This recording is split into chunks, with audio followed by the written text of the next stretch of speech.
Hello everyone, welcome back to the channel. So if you are looking to install Claude Code on your Mac in 2026, this video will guide you through the latest setup process step by step. So before installing Claude Code, you need to make sure that your Mac is running macOS Ventura or later. You will also need terminal access and an internet connection.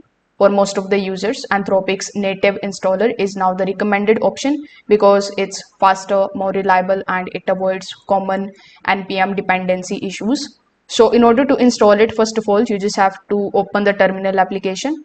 Afterwards, you just have to simply run this particular following command. So it's this particular command. You can copy it from here, and then you just have to basically open it in the terminal application.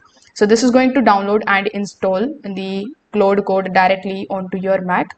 Now alternatively, you can also basically do this method in which if you already use node.js and you prefer npm, you can install Claude Code with the help of this particular command over here.